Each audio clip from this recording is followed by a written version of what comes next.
था, वो कहने लगा यार एक बात बता, यो बाबा साहब अम्बेडकर कौन सी जाति के थे? मैंने छूटते कहा तेरी जाति के थे। करा यार तू ऐसे कैसे कह रहा है? मैं कहा सही कह रहा हूँ, ये तेरी जाति के थे। क्यों? सुनो तो सही, पहले बोल।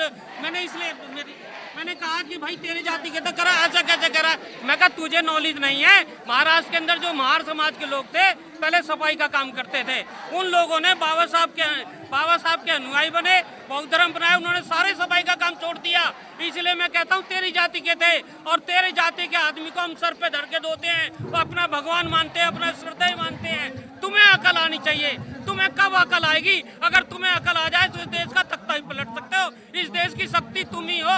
चमार और ये वाल्मीकि चमार कहते हैं, चूड़े चमार, इनसे बढ़कर कोई शक्ति नहीं है। इसीलिए जब भी मनुवाद का नाम आता है दो ही जाति पे आता है, ये चूड़े चमार, ये चूड़े चमार। अरे 6740 जातियां हैं, उनका तो नाम लेते नहीं है। उन सारी जातियों में यही दो जाति संघर्ष करती है, यही ताकतवर है।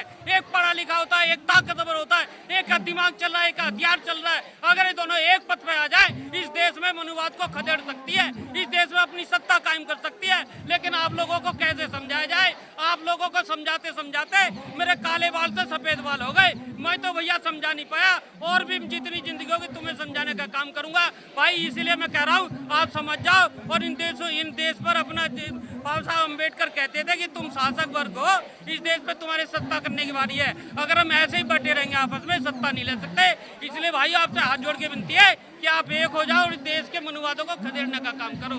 इन्हीं शब्दों के साथ मैं विराम लेता हूँ। अच्छा, क्यों नहीं पता वाल्मीकि समाज के या बंगी समाज को कि वो अम्बेडकर समाज किस जाति के हैं? क्यों नहीं पता ये बात अभी तक कुछ लोगों को? भैया ऐसा है, इस देश में जो भी अच्छा ही है ना, वो आज तक इस देश के जो पढ़े लिखे लोग, पहले पढ़ना लिखने का काम केवल ब्राह्मणवाद का था, वो नहीं चाहता था कि ये लोग पढ़ लिखे। जब आप पढ़ने लिखे लगे, लोग जानने लगे तो पता लगा। हमारे लोग पढ़ने लगे तो हमने वहाँ से खोज करी, पता लगा। लेकिन आज भी उन लोगों को नहीं पता, वो जानना नहीं चाहते, वो पढ़ना नहीं चाहते, वो उन्हीं के वातावरण में घूमे हुए हैं। उन्हें वाल्मीकि दे दिया, वही उसी में मस्त है, वो नहीं चाहते, वो अपना ही भला नहीं चाहते। जिस दिन वो डॉक्टर अम्बेडकर को अपना मान लेंगे और डॉक्टर अम्बेडकर के पथ पे चल लेंगे, उनका भला अपने आप हो जाएगा, कोई नहीं रोक सकता उनको। ये उन्हें समझने की बात है, वो समझना नहीं चाहते। अगर उनको समझाने वाले भी बहुत हैं, और तो पत्रिका भी मिल रही है।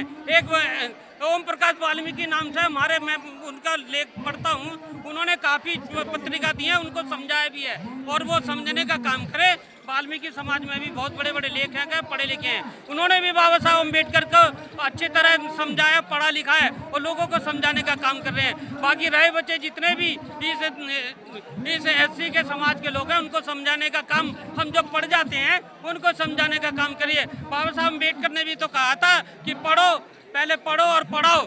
मतलब जो पढ़ नहीं सकता है उसको पढ़ाने का काम करो, फिर इकट्ठे हो जाओ, संघर्ष करो। लेकिन हम लोगों को हम पढ़ लिए अपने तक सीमित रखते, दूसरों को पढ़ाते नहीं है। तो हमारा यही लक्ष्य है कि जो चीज़ हम पढ़ पाएंगे हम दूसरों को ही पढ़ाएंगे।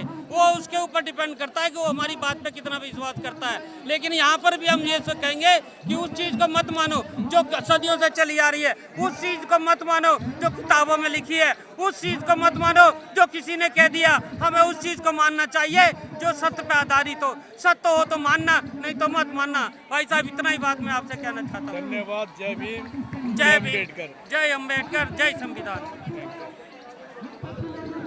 ठीक है।